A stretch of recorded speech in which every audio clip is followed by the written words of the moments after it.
कि सामाजिक न्याय की परिकल्पना तब तक अधूरी है जब तक समाज में शिक्षा का स्तर उस लेवल तक नहीं आ जाता जिस लेवल पर लोगों की वैज्ञानिक चेतना पूर्ण रूप से विकसित हो जाए, उन्हें सोचने समझने और तर्क करने पूरी तरीके से शक्ति आ जाए, तभी सामाजिक न्याय सही अर्थों में लागू होगा। क्योंकि लोग जब तक अपने हक और अधिकारों को नहीं जानेंगे तब तक और दूसरे के बहकावों में आते रहेंगे। रेलवे में निजीकरण, शिक्षा के अधिकारों में ओबीसी एससी एसटी की कटौती,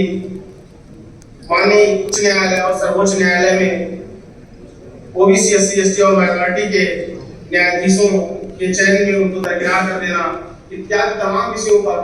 अभी भी गांव की जनता से कोई लेना देना नहीं। जब तक गांव की जनता जो निचले पायदान पर है वह इस बात को नहीं समझेगी कि इस प्राइवेटाइजेशन से उसके हक और अधिकारों को कितना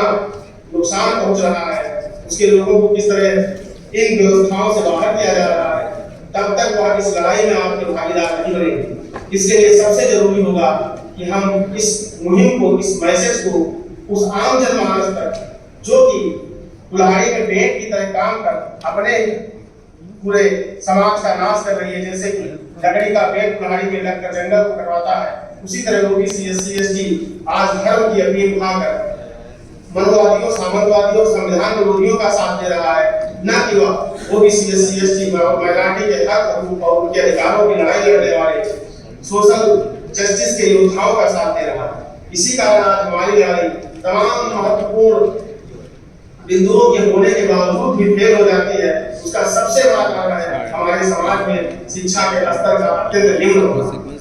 जब तक हम शिक्षा के स्तर को नहीं उठाएंगे, समाज में निचले पायदान पर खड़ा है, आप इस लड़ाई के महत्व को नहीं समझेगा, आपकी लड़ाई निष्फल रहेगी। इसके लिए साथियों निवेदन है कि हम ज्यादा से ज्यादा ग्रामीण स्तर पर कैसे पहुंचे, अपने उन भाई बंधुओं को कैसे लगाएं, सामाजिक न्याय के लिए वह हमारी इस मुहिम और लड़ाई में करने से कंधा मिलाकर साथ में। इसलिए आप सभी से निवेदन है जो इस मीटिंग को आयोजित कर रहे हैं, सबसे पहले इस बात पर चिंतन मंथन करें, इस मैसेज को, इस संदेश को कि हम उनके लिए लड़ रहे हैं, उनके बच्चों के भविष्य के लिए लड़ रहे हैं।